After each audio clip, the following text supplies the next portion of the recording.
warahmatullahi wabarakatuh. Halo teman-teman PPI TV Malaysia dimanapun kalian berada. Saya Nela Widyasuti, reporter dari PPI TV Malaysia.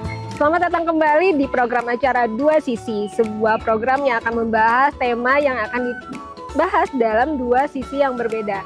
Nah, untuk tema kali ini kita akan membahas tentang dua beasiswa prestisius atau beasiswa yang paling banyak diminati dan digemari oleh seluruh mahasiswa Indonesia ataupun seluruh mahasiswa internasional. Beasiswa apa itu?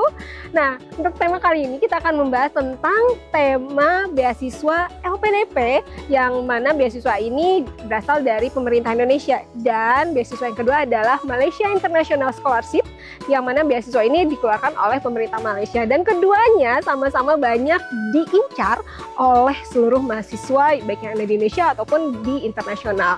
Nah, untuk tahu lebih banyak lagi tentang dua beasiswa ini, saya tidak sendiri, saya akan berbincang dan ngobrol dengan dua penerima beasiswa, yaitu beasiswa LPDP dan juga beasiswa Malaysia International Scholarship. Ada Mbak Rani dan juga Mas Amir. Halo teman-teman PPI ini.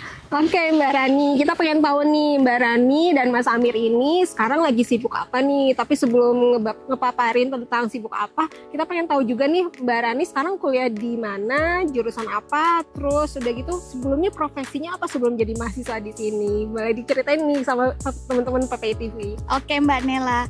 Halo teman-teman PPI TV. Perkenalkan, nama saya Rani Rastati. Saya adalah peneliti di Pusat Riset Masyarakat dan Budaya Badan Riset dan Inovasi Nasional atau PMB BRIN. Saat ini saya sedang menempuh pendidikan doktoral di Departemen Media and Communication Studies University Malaya. Saya di sini udah sekitar 2 tahun, sekarang sudah memasuki semester keempat. Oke, wah Mbak Rani ini selain tadi kuliah juga kerja, berarti sekarang tapi lebih fokus ke belajar ya Mbak Rani ya? Betul, karena kalau sebagai ASN itu atau aparatur sipil negara, ketika kami sedang melakukan studi seperti ini, kami mendapatkan tugas belajar atau tubel. Jadi kita bisa fokus untuk belajar, nanti setelah selesai belajar kami bisa kembali ke instansi masing-masing untuk mengabdi. Menarik banget ya, berarti beasiswa ini tadi spill dari Mbak Rani, selain dapat beasiswa dari pemerintah, kita juga dibebas tugaskan untuk bekerja, cuma fokus buat belajar ya Mbak Rani. Betul, ya? Karena tugasnya adalah belajar. Oke, nah tadi itu Mbak Rani ya tentang belajarnya di mana, kemudian profesinya. Sekarang saya pengen tahu juga nih ke Mas Amir. Mas Amir ini sekarang studi di mana, jurusan apa, kemudian profesinya apa nih selain sebagai seorang pelajar? Halo teman-teman, kenalin nama saya Amir Fardina Sution. Saat ini saya sedang studi di University Malaya untuk program doktoral, jurusannya Administrasi Publik. Kemudian saat ini saya juga tercatat sebagai staf pegawai di Kementerian Keuangan, khususnya Direktorat Jenderal Bea dan Cukai. Oke, wah ini saya sekarang berada di dua orang narasumber yang bekerja sebagai seorang ASN ya, tetapi tetap fokus untuk belajar yang nanti mana ilmunya akan dikembalikan untuk masyarakat. Nah itu tadi perkenalan singkat dari Mbak Rani dan Mas Amir. Kita langsung mulai ya interview tentang LPDP dan juga Malaysia International Scholarship, karena kalian pasti udah nggak sabar ya pengen tahu lebih banyak bagaimana perjuangan Mbak Rani dan Mas Amir mendapatkan beasiswa tersebut. Yuk kita ikuti lagi wawancara berikut ini. Nah Mbak Rani, kita pengen tahu nih lebih banyak tentang beasiswa LPDP. Kan udah banyak ya infonya tersebar di beberapa website, tapi kita pengen tahu langsung dari Mbak Rani sebagai peraih beasiswa LPDP. Kalau kita dapetin beasiswa LPDP nih Mbak, apa sih keuntungannya buat seseorang yang bisa dapetin beasiswa LPDP ini? Oke, jadi ada beberapa komponen pembiayaan ya dari LPDP. Yang pertama tentu saja adalah dana pendidikan atau tuition fee. Terus yang kedua itu kita dapat allowance atau dana hidup gitu ya, dan itu biasanya akan turun per 3 bulan sekali. Nah selain itu juga kami mendapatkan dana riset, lalu ada dana buku, dana asuransi, dana apalagi ya, kalau bagi teman-teman yang membawa keluarga untuk anak-anak S3 itu kami mendapatkan tunjangan keluarga gitu. Jadi ada banyak komponen yang diberikan oleh LPDP. Oke, berarti kita kesini cuma tinggal belajar, nyelesain perkuliahan sesuai dengan masa belajarnya ya Mbak Rani ya? Iya betul, tinggal bawa diri aja. Nggak usah mikir-mikir untuk nanti makan di mana, tinggal di mana, semuanya sudah ditanggung oleh pemerintah. Nah, kalau tadi keuntungannya ya Mbak Rani, buat teman-teman PPI TV nih yang pengen dapetin beasiswa ini, apa saja sih rangkaian tahapannya? Karena pasti nggak gampang ya, harus melewati beberapa proses atau tahapan. Nah, berdasarkan pengalaman Mbak Rani sendiri, apa saja sih tahapannya? Dan boleh dong kasih bocoran gimana caranya supaya bisa ngelewatin tahapan-tahapannya itu sampai berhasil dapetin beasiswa ini? Oke, jadi LPDP itu ada beberapa jalur ya, ada jalur reguler atau jalur umum, ada jalur targeted group itu khusus untuk PNS dan TNI Polri. Lalu ada jalur afirmasi itu biasanya untuk teman-teman di Indonesia Timur. Kebetulan karena aku ASN, aku itu ikut seleksi yang jalur targeted nih. Jadi kita harus cek dulu nih karena syarat dan ketentuan setiap jalur itu berbeda gitu ya.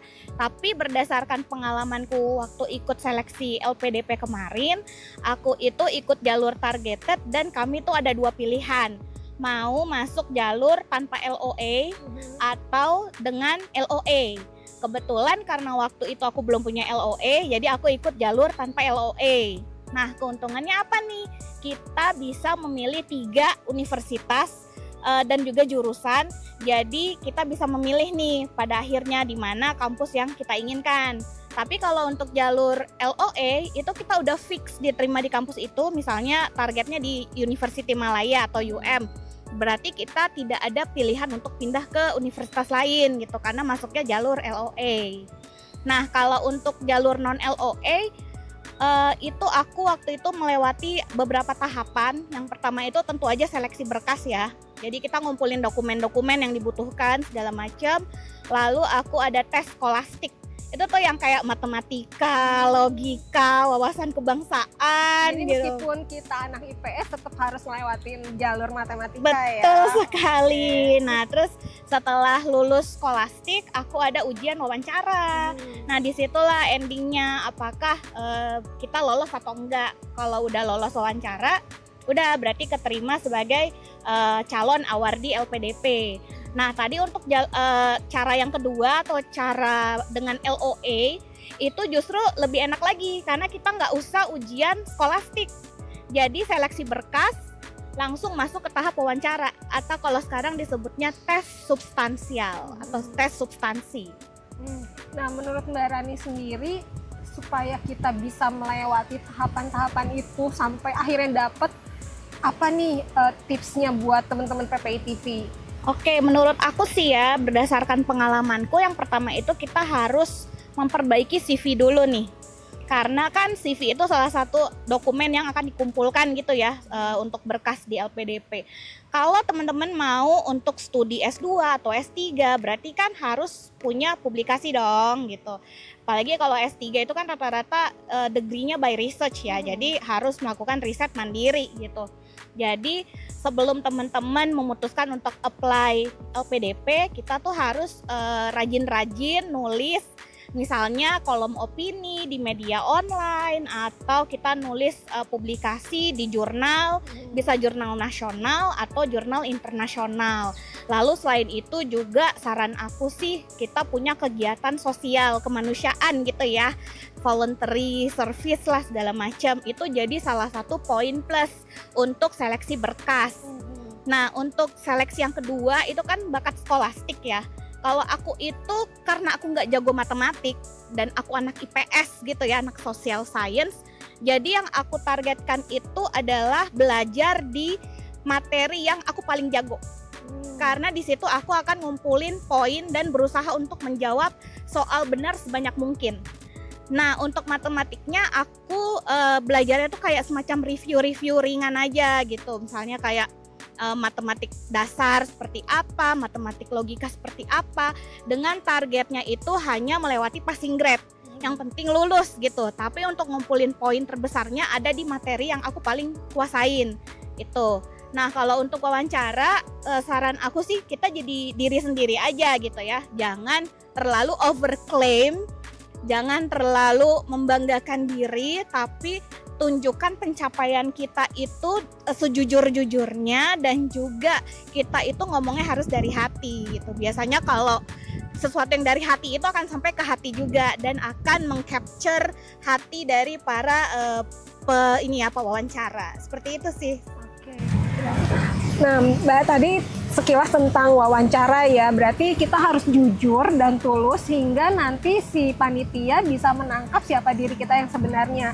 Nah, sebenarnya siapa diri kita juga bisa kita tuangkan dalam bentuk esai ya Mbak ya. Betul. Yang saya tahu esai itu juga yang paling banyak kesulitan dihadapi oleh para calon penerima beasiswa LPDP. Mbak, kalau menulis esai itu apa yang perlu diperhatikan sehingga kita bisa tampil stand out di hadapan para juri atau panitia? Oke, jadi di LPDP itu waktu zamanku ada 2 esai ya. Yang pertama personal statement, yang kedua adalah kontribusi untuk Indonesia. Nah, ketika menulis esai, banyak nih yang bilang kita harus nulisnya dalam bahasa Inggris gitu kan. Tapi ada juga yang bilang, oh pakai bahasa Indonesia nggak apa-apa gitu kan. Sebenarnya nggak ada masalah antara bahasa apa yang akan kita pilih gitu ya.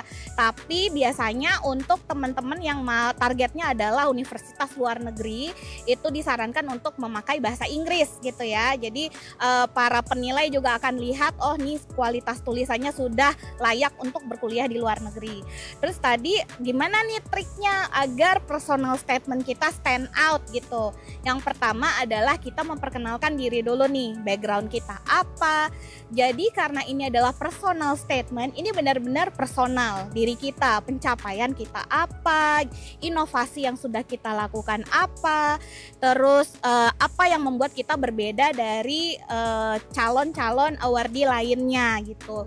Mungkin salah satu trik yang bisa dipakai adalah kita ngomong misalnya saya adalah orang pertama di keluarga yang menempuh pendidikan tinggi gitu ya. Jadi kan dari situ terlihat bahwa oh anak ini punya motivasi yang kuat gitu ya dan pantang menyerah. Atau bisa juga kita nulis sebagai seorang perempuan, misalnya saya udah menikah, udah punya anak gitu ya, tapi saya tetap punya semangat untuk menempuh pendidikan yang lebih tinggi gitu ya, untuk menempuh pendidikan S3. Nah dari situ akan terlihat bahwa struggle kita sebagai seorang perempuan, sebagai seorang ibu, sebagai seorang istri, tapi masih punya semangat untuk meraih pendidikan tinggi gitu ya. Dari situ menjadi keunikan dari personal statement kita. Lalu untuk kontribusi Indonesia itu rata-rata sih kita memberikan semacam penjelasan tema apa sih yang akan kita ambil untuk studi S3 di luar negeri gitu ya. Kenapa tema itu penting? Apa manfaatnya untuk Indonesia gitu. Lalu di akhir esai untuk kontribusi kita bilang setelah lulus S3 apa sih yang akan kamu lakukan?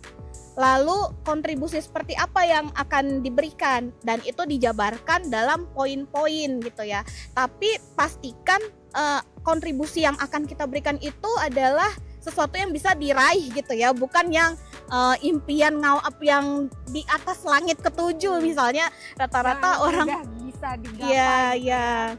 Rata-rata kan orang ada yang nulis setelah kembali ke Indonesia saya akan membuat perusahaan, lalu saya akan mengembangkan tentang ilmu ini, teknologi A, B, C, D, E, F, G. Padahal kan kita tahu ada banyak struggle yang harus dilakukan untuk membuat perusahaan dan lain-lain gitu.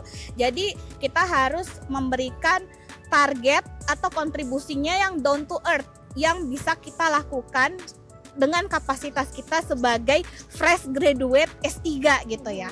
Apa yang ingin diberikan untuk Indonesia, seperti itu kira-kira. Oke, berarti kalau kita tadi mau wawancara ataupun menulis esai memang murni berasal dari kita ya. Kalau misalnya ini kita terinspirasi dari tulisan orang lain atau misalnya tips-tips yang dikasih oleh orang lain, boleh nggak kita mencantumkannya di situ? Jadi kayak misalnya kita mengambil inspirasi dari orang lain lalu kita tuliskan. Rata-rata sih penguji itu akan tahu ya mana esai yang murni dari seseorang, mana yang template gitu ya. Karena saking banyaknya dan mereka udah profesional, mereka sudah membaca banyak esai, jadi akan terlihat mana yang benar-benar ini personalized, yang benar-benar sesuai karakternya dia, mana yang hanya ngikutin contoh yang sudah diajarkan gitu atau ngikutin esai orang lain. daripada ngikutin esai orang lain, kenapa kita enggak menggali dari diri kita sendiri gitu ya. Setiap orang kan pasti punya keunggulan gitu ya, nggak mungkin ada orang yang hanya biasa-biasa di semua bidang. Pasti semua orang itu punya satu lah at least skill yang dia punya. Misalnya saya nggak jago matematik, tapi hafalan saya jago gitu. Itu kita bisa memfokuskan, meng-highlight di bidang yang kita bisa, dan kita jabarkan itu, inovasi yang kita berikan apa, dan itu yang akan membuat kita stand out. Menarik nih, ini berarti selain kita tahu dan mengukur kemampuan diri kita juga harus tahu siapa diri kita yang nanti kita tuangin ya di esai tersebut. Iya, jadi banyak self reflection juga. Wah, ini berarti sebelum kita mau ikutan LPDP harus banyak kontemplasi, harus banyak merenung siapa diri kita supaya nanti kita bisa mengenal jauh apa mau kita ya, siapa diri kita, motivasi kita dan sebagainya. Ya. Nah, Mbak Rani, ini yang paling juga paling banyak ditanyakan nih sama teman-teman PPI TV atau mungkin sama calon-calon mahasiswa yang pengen dapat beasiswa LPDP adalah terutama untuk yang S3 nih Mbak, dapetin supervisor ya, yang pasti nggak gampang kan ya. Nah, Mbak Rani sendiri dari pengalamannya gimana nih dapat supervisor yang sesuai dengan karakter kita dan juga penelitian kita? Oke, jadi kalau untuk mencari supervisor itu menurutku ada dua cara gitu ya. Cara pertama adalah bagi orang-orang yang sudah expert gitu di bidangnya, seperti dosen dan peneliti, itu biasanya kita sudah tahu siapa para ahli-ahli yang related sama tema yang akan kita lakukan riset gitu ya, untuk tema PhD tesis kita gitu. Biasanya kita bisa langsung menargetkan ke orang tersebut gitu kan, asalkan universitas dari pakar itu ada dalam list LPDP gitu. Namun tidak semua orang kan punya profesi sebagai dosen dan peneliti gitu ya. Buat teman-teman yang masih clueless nih, gimana ya cara mencari supervisor untuk S3? Cara yang pertama adalah kita lihat list universitas di LPDP. Mana aja nih kampus-kampus yang dibiayai oleh LPDP. Lalu yang kedua, setelah kita memilih 3 kampus atau 5 kampus, kita pilih jurusannya. Teman-teman mau belajar di jurusan apa gitu. Setelah memilih jurusannya, kita bisa cek website universitas tersebut dan kita akan melihat list dosen-dosen yang ada di sana. Biasanya kan di website kampus itu dia akan memberikan informasi nama supervisor, latar belakang pendidikan mereka, lalu topik-topik yang mereka minati, dan juga mereka bersedia menerima calon mahasiswa S3 atau enggak gitu. Nah, dari situ setelah makin mengerucut, kita bisa memilih 1 atau 2 orang dari setiap universitas nih.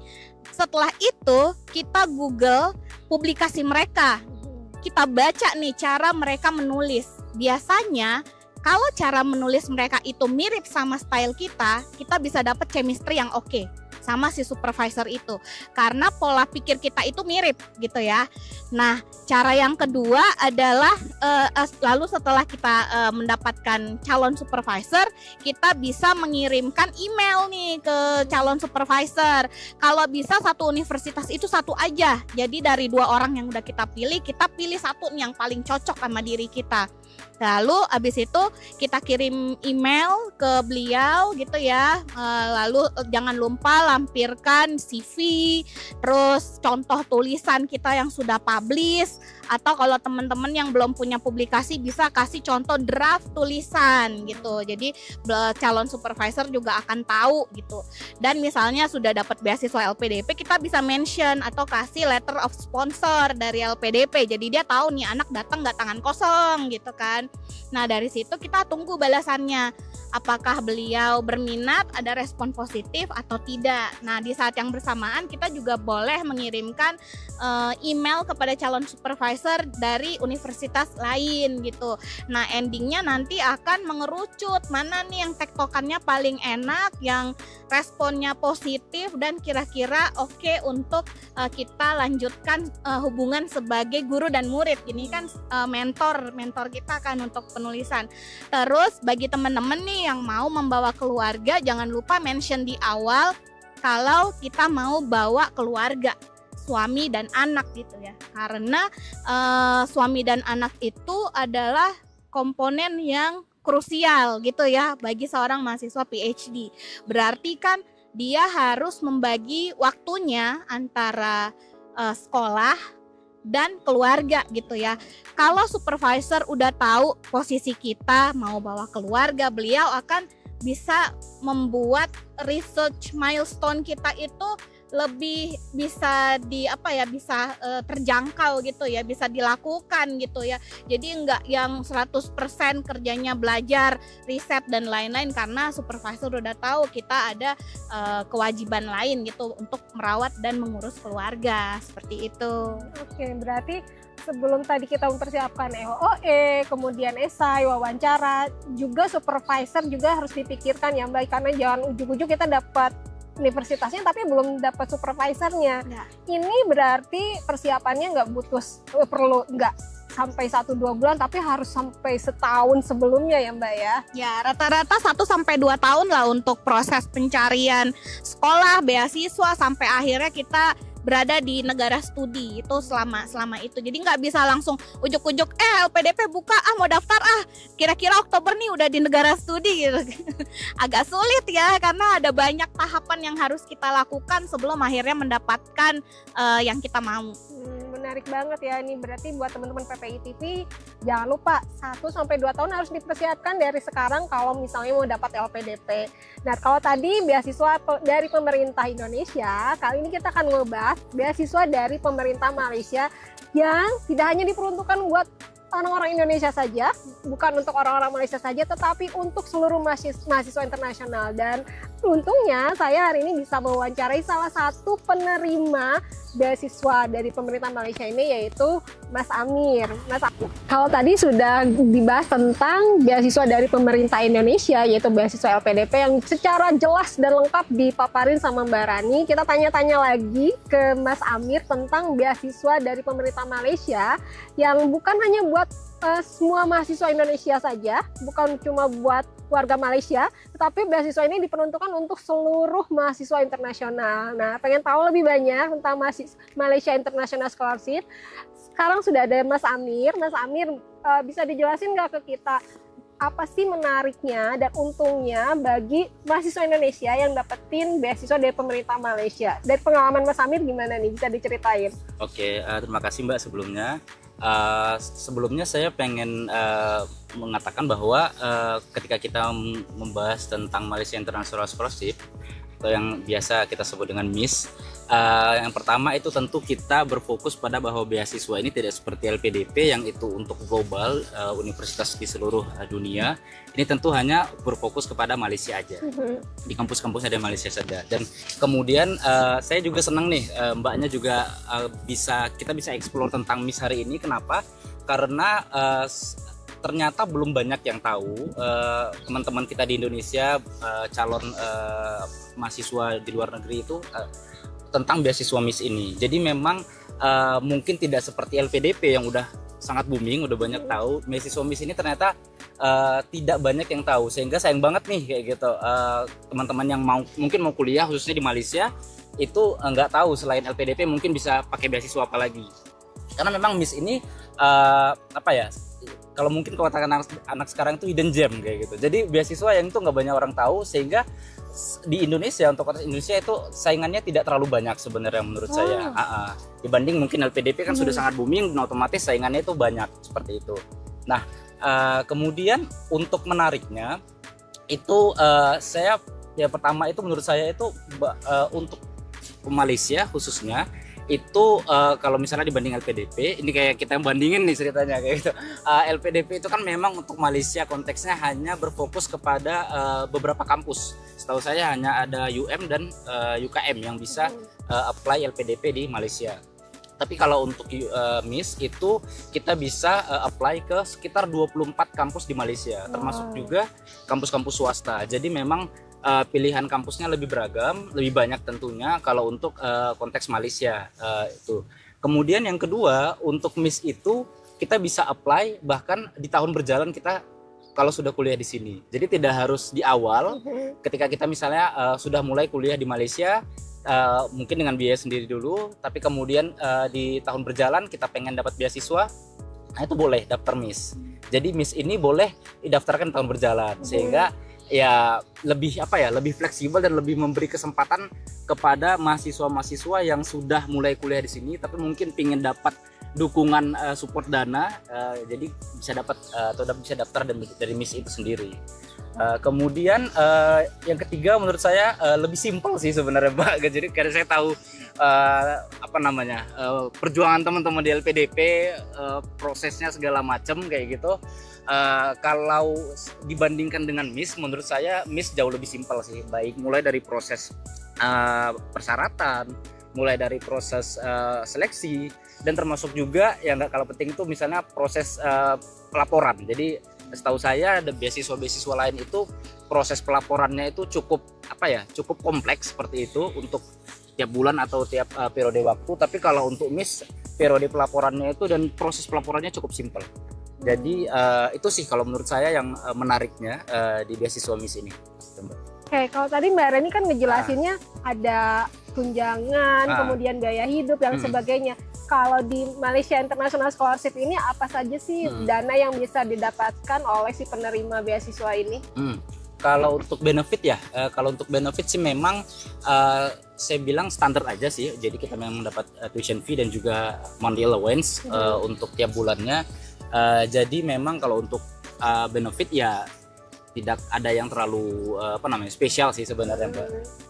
Tetapi bisa mengcover biaya hidup dan sebagainya. Kalau itu memang ya lebih dari cukup sih kalau untuk itunya. Oke, berarti saat kita mau apply beasiswa ini nggak harus tadi kalau Mbak Rani bilang LPDP harus setidaknya ada LE atau tidak LE. Yang pasti kalau LPDP itu belum mendaftar ya.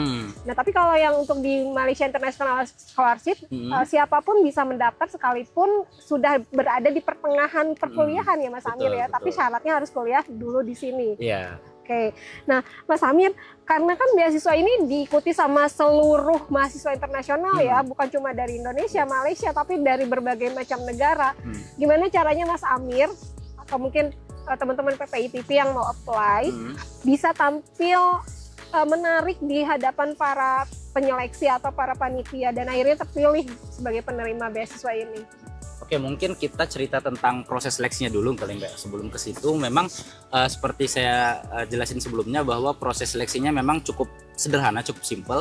Itu hanya terdiri dari 2 proses aja, yaitu seleksi administrasi atau berkas, kemudian wawancara.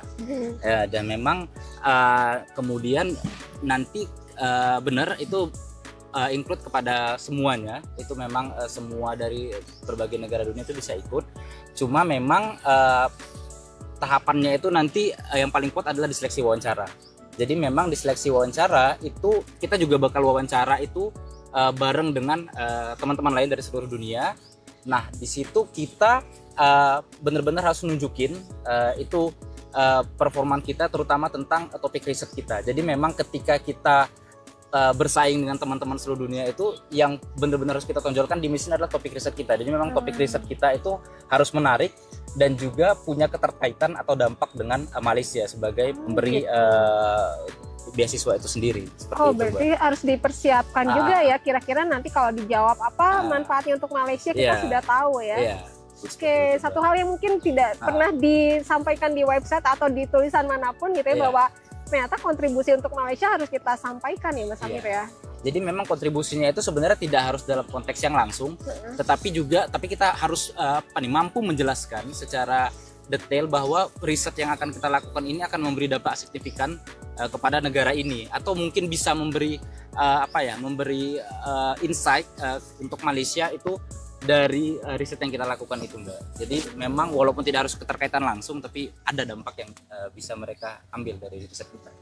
Nah tadi Mas Amir bilang tahapannya cukup sederhana ya, bisa disampaikan nggak ke teman-teman PPITP kira-kira proses untuk seleksi ini tahapannya apa aja? Ya seperti yang saya katakan tadi, itu cuma ada 2, seleksi berkas atau administrasi dan wawancara. Nah untuk seleksi berkasnya sendiri itu syarat-syaratnya itu hampir sama dengan LPDP dan beasiswa lainnya. Ada motivation letter, ada letter of recommendation, nah kemudian ada IELTS. Kemudian untuk LOE sendiri itu opsional, itu bisa kita dapatkan, dan itu tentu ketika kita bisa dapetin itu di awal dan bisa kita submit, itu akan menjadi poin lebih untuk kita bisa diterima. Tapi memang tidak harus wajib. Seandainya pun kita belum ada LOE, itu bisa sembari berjalan linear, kita sembari mendaftar beasiswa dan sambil approach kepada calon supervisor kita, itu bisa. Seperti itu, Mbak. Oke, berarti sangat mudah dan sederhana sekali ya. Iya. Yang paling penting adalah tadi di wawancaranya ya. Bagaimana caranya kita bisa meyakinkan panitia bahwa kita adalah penerima yang layak untuk bisa mendapatkan beasiswa ini. Nah, Mas Amir, dari beasiswa Malaysia International Scholarship ini, apa keuntungan yang Mas Amir rasakan saat ini sebagai mahasiswa di UM ya, ketika menerima beasiswa dari pemerintah Malaysia? Oke, untuk keuntungan, Mbak, keuntungannya tentu ya saya bisa kuliah di Universitas Malaya ini, dan tentu senang banget kayak gitu, bisa di sini dan kuliahnya gratis, kemudian mendapatkan monthly allowance. Itu tentu kesempatan yang sangat berharga bagi saya untuk bisa melanjutkan studi di sini, dan saya harap teman-teman lain juga, banyak nih teman-teman dari Indonesia juga yang bisa ikut daftar di MIS, dan mudah-mudahan juga bisa lolos kuliah bareng di Malaysia. Nah, untuk Mbak Rani sama Mas Amir nih, kan keduanya di awal sudah memutuskan untuk kuliah di Malaysia ya. Pilihan pertamanya pasti Malaysia. Kenapa milih Malaysia nih Mbak Rani sama Mas Amir? Mbak Rani dulu deh. Oke, kenapa pilihnya di Malaysia gitu ya? Jadi sebelum aku memutuskan di Malaysia, sebenarnya aku ada target 2 kampus lain gitu ya selain Malaysia. Terus alhamdulillahnya dapat LOE dari 2 tempat gitu ya. Kalau untuk kampus yang satu lagi itu supervisornya responnya positif, tapi karena kebetulan masa intake-nya itu masih agak lama, jadi karena udah ada 2 LOE di tangan, jadi kenapa enggak gitu ya.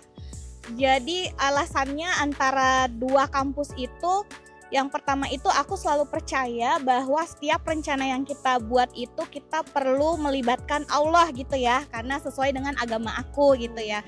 Jadi aku melakukan sholat istiqoroh gitu ya, dan akhirnya jawabannya adalah di Malaysia gitu. Tapi kalau aku lihat gitu ya, kenapa Malaysia? Yang pertama adalah jaraknya dengan Indonesia itu dekat gitu ya, hanya 2 jam perjalanan dari rumah aku di Jakarta. Jadi kalau ada keluargaku yang mau datang untuk menjenguk gitu, atau aku ada keperluan kembali ke Indonesia gitu ya, misalnya saat libur semester, itu relatif murah dan cepat gitu. Itu yang pertama. Yang kedua adalah kultur di sini kan Muslim Melayu ya. Jadi rasanya itu aku kayak bagian dari mereka gitu ya, nggak merasa sebagai outsider, karena dari penampilan aja udah kayak orang lokal gitu ya, kecuali kalau ngomong udah baru ketahuan nih bukan orang Malaysia gitu. Terus yang ketiga, aku seneng banget bisa merasakan kultur selain budaya Melayu, juga ada budaya China dan juga India gitu ya, dan kita bisa melihat interaksi antara ketiga etnis ini ya yang harmoni. Terus kita bisa coba berbagai jenis makanannya, jadi nggak usah pergi ke Tiongkok misalnya untuk nyoba makanan Chinese food gitu, atau nggak usah ke India untuk nyobain makanan India. Nah itu yang bikin aku memilih Malaysia. Dan yang terakhir tentu saja rankingnya ya, ranking dunianya saat ini kan UM itu peringkat 60 dunia, yang berarti University Malaya ini bisa menawarkan kualitas pendidikan yang lebih baik dan akan membantu kita untuk bertumbuh gitu ya sebagai seorang scholar yang lebih baik, dan mudah-mudahan akan memberikan impact yang besar untuk global dan juga untuk Indonesia. Oke, wah menariknya. Berarti nggak usah jauh-jauh, tapi kita di sini bisa dapatkan kualitas yang lebih ya dibandingkan dari negara lain. Nah, untuk Mas Amir sendiri, kenapa nih milih Malaysia? Kenapa nggak ke Eropa atau Amerika? Nah, kalau saya Mbak, terutama itu terkait dengan topik riset yang berhubungan juga dengan instansi tempat saya bekerja, karena memang kebetulan saya bekerja di Bea Cukai. Nah, Bea Cukai Indonesia itu secara instansi dengan Bea Cukai Malaysia, atau di sini Custom Diraja Malaysia, itu sering bersinergi dalam melakukan tugas, misalnya tugas pengawasan, patroli laut dan lain sebagainya. Nah, dari kedekatan 2 organisasi ini juga terkait dengan topik riset saya, yang mana saya itu meriset atau meneliti tentang cukai khususnya. Jadi ada hubungan antara konteks cukai di Indonesia dan di Malaysia, sehingga kedekatan atau keterkaitan konteks itu, kondisi itu yang membuat saya tertarik atau ingin kuliah di Malaysia, karena memang itu tadi kondisinya hampir sama dan juga ada keterkaitan dalam konteks instansi tempat saya bekerja dan juga dihubungkan dengan topik riset saya. Itu yang pertama dan yang paling penting, dan itu juga didukung oleh seperti yang Mbak Rani bilang, bahwa memang Universitas Malaya ini juga memiliki ranking yang bagus, 60 di dunia, sehingga membuat saya semakin yakin untuk kuliah di Malaysia, khususnya di Universitas Malaya ini.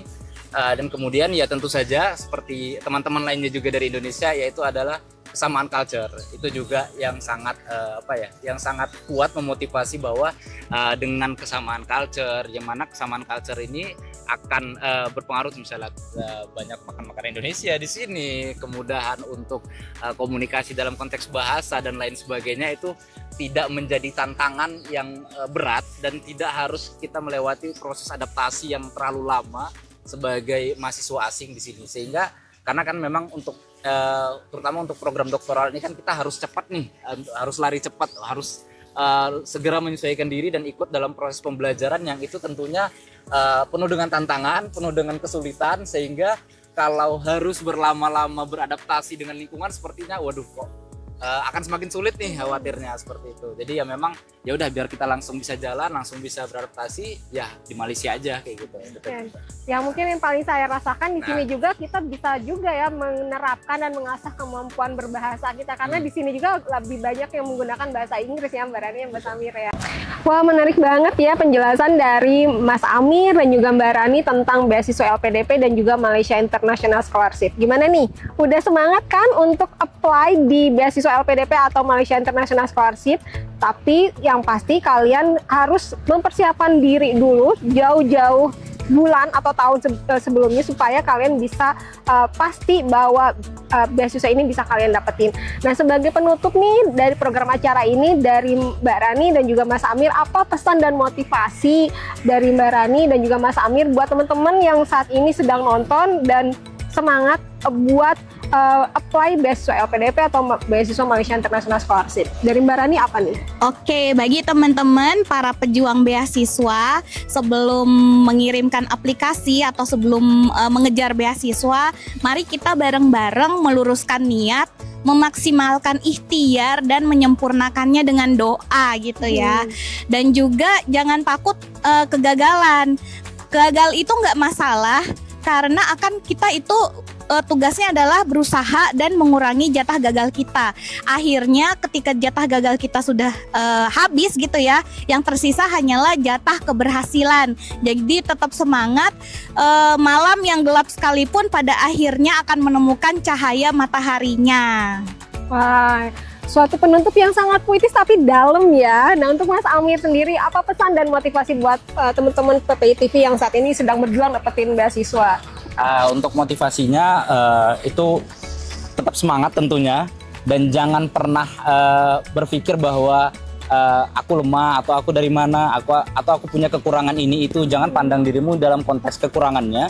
Yang penting dalam konteks harapannya. Ketika kamu punya harapan, ketika kamu punya cita-cita, itu akan menjadi booster untuk semangat kamu, sehingga apapun kekurangan kamu, apapun kondisi kamu tidak boleh menyerah dan tetap semangat untuk menjalaninya. Itu aja. Nah, jadi teman-teman PPI TV Malaysia, sekalipun saingannya banyak, tetapi kalian harus percaya diri, cari informasi sebanyak-banyaknya, tapi yang pasti seperti yang Mbak Rani dan Mas Amir katakan, bahwa terus semangat, terus berjuang, jangan takut galah atau gagal, karena pasti suatu saat nanti kalian akan berhasil. Nah, terima kasih banyak Mbak Rani dan juga Mas Amir atas informasi, inspirasi, dan semangatnya. Yang pasti buat teman-teman PPI TV Malaysia, kalau misalnya mau cari tahu lebih banyak tentang info beasiswa LPDP ataupun Malaysia International Scholarship, bisa nanti di replay ya program acara dua sisi ini tentang LPDP dan Malaysia International Scholarship, atau kalian bisa cari tahu lebih banyak di berbagai sumber. Sekali lagi saya ucapkan terima kasih buat Mbak Rani dan Mas Amir, dan juga buat kalian yang sudah menyimak dari awal sampai akhir. Semoga bermanfaat untuk kalian. Kita bertemu lagi dalam program acara dua sisi dengan tema yang lebih menarik lagi. Saya Nela dan juga kru pamit undur diri. Sampai jumpa lagi. Assalamualaikum warahmatullahi wabarakatuh. PPI TV dari pelajar untuk pelajar. Sampai jumpa. Bye.